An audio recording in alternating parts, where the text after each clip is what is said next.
Chapter 5. Resources and Dynamic Capabilities, the Foundations of Competitive Advantage.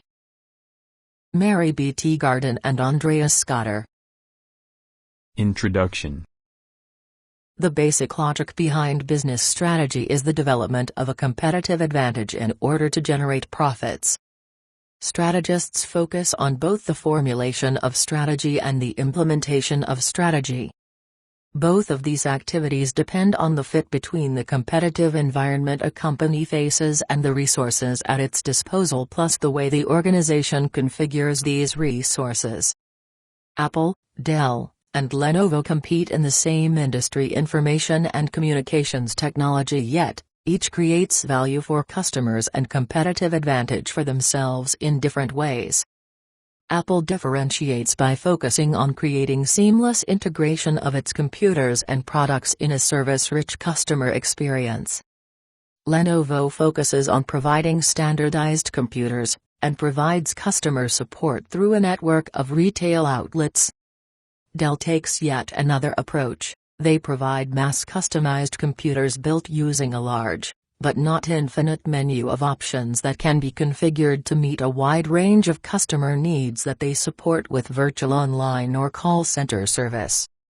These three competitors make products that address similar customer needs but address these needs with wide variations in how they make their computers and how they serve their customers. Organizations exist because they are a more efficient mode for executing certain transactions than individuals. Hence they lead to greater profit-making opportunities for groups than individuals would if they had to interact independently in a market. In his classic essay titled An Inquiry into the Nature and Causes of the Wealth of Nations, written in 1776, Adam Smith uses the example of the division of labor in a pin factory to demonstrate this concept. One Smith argues that one worker producing pins might be able to produce 20 pins a day. On the other hand, were the work organized with pin-making tasks broken down into coordinated steps, 10 specialized workers focusing on one or two steps each could produce over 4,800 pins, 40 times the number of pins any individual could produce according to Smith's estimates. The economic logic behind Smith's assertion is that the within-firm combination of different specializations leads to lower transaction costs. Lower transaction costs in turn lead to more efficient market interactions that allow more resources to be available for allocation to the development and production of better or more products and services. From this rather abstract perspective, firms can be regarded as bundles of resources that in combination create a specific competitive position for a firm in its respective market.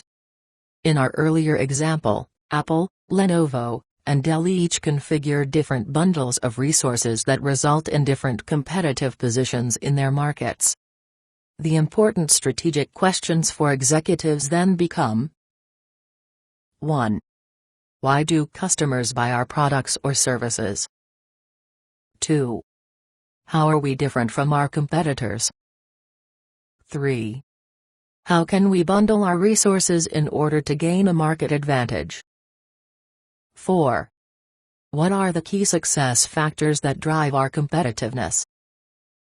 This line of strategic thinking is based on what strategy scholars call the resource-based view of the firm, a strategic management perspective popularized by J. Barney, 2, although its roots go back to Werner Felt. 3. The resource-based view of the firm emphasizes the internal strengths of an organization for building a competitive advantage. 4. It is different from the traditional industrial organizational economics perspective. 5. That postulates that a firm's profit-maximizing abilities are largely determined by forces defined by the respective industry in which the firm exists.